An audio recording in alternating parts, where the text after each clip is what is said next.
Hi everyone, welcome back to my channel. This is Josie's Point of View, where we focus on human interest stories from the Carolinas and beyond. Today's Thursday and it's March the 27th, 2025. Thank you so much for tuning in.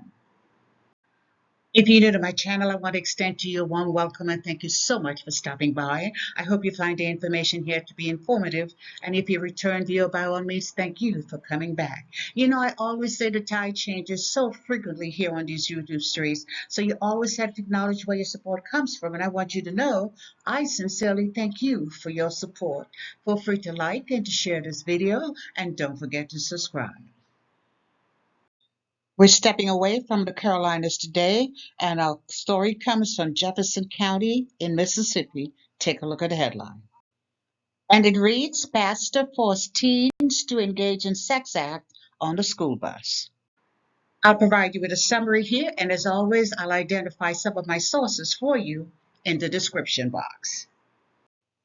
So this is another video in our series entitled Church Leaders Behaving Badly, where we highlight those in authority who were arrested and are convicted for sex crimes committed against our children. And if you think the last video left you shaking your head in disgust, well, let me tell you, it gets even worse. And parents, you really need to be concerned.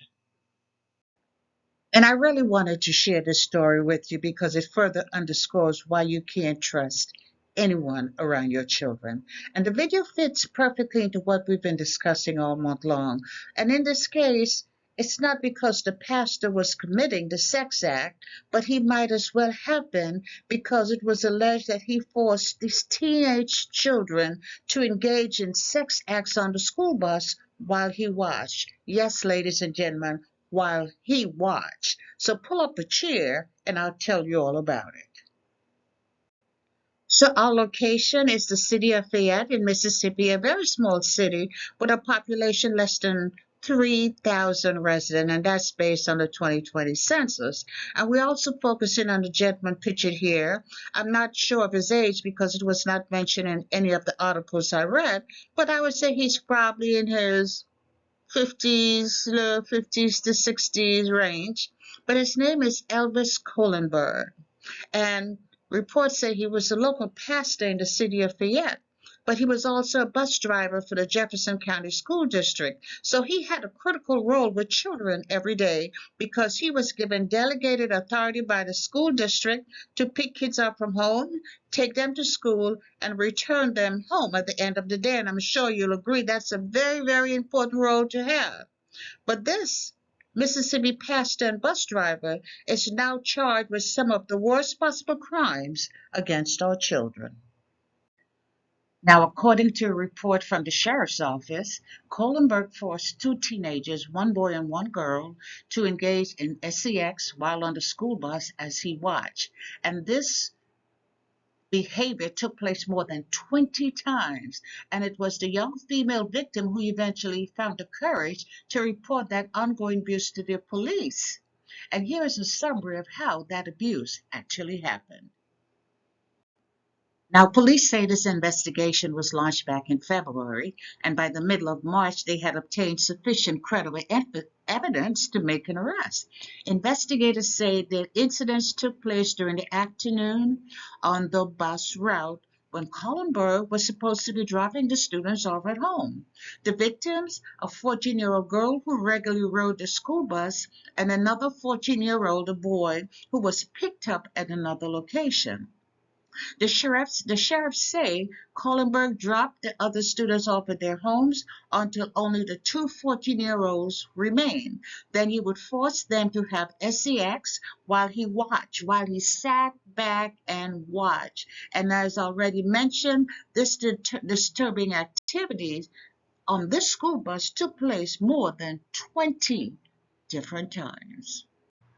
And after an arrest warrant was issued, Pastor Elvis Kohlenberg eventually turned himself into the sheriff's office and he was charged on March the 19th with sexual exploitation of children. He was issued a bond of $200,000 and is currently awaiting a preliminary hearing to be scheduled. Now, it's unclear whether or not he was able to make bond. Now, I'm sure there's a lot more to this case, but because minors are involved, they're being very careful about the information that's being released to the public.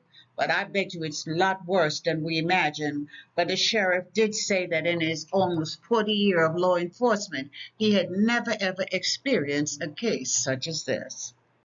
And of course, the school district, the Jefferson County School District, has issued a statement. And essentially, what they're saying, leave us alone. We're just not talking to the media. We won't be speaking about this publicly. And here's the statement they released. It says, we have been advised by our legal counsel that because this is a personnel matter, we are not at liberty to discuss any specific allegations. The Jefferson County School District is working with law enforcement regarding this matter. But make no doubt about it, you're responsible. He was your bus driver, and this happened on the job. I hope those families of both of those children, I hope they have very good lawyers. Ben Crump, where are you? And let's return to the victims for a brief moment. And please be mindful that both children are victims. Now, even though the girl, the 14-year-old girl, is the person who actually came forward, it's important to keep in mind that both children are victims. It was mentioned that counseling was being sought for the female victim, but I'm sure the same will be considered for the boy as well. The sheriff did say that the female victim was traumatized because of what had happened and the number of times that it had happened, over 20 times. He also said it's a sad situation, either way you look at it, for both parties, especially the female.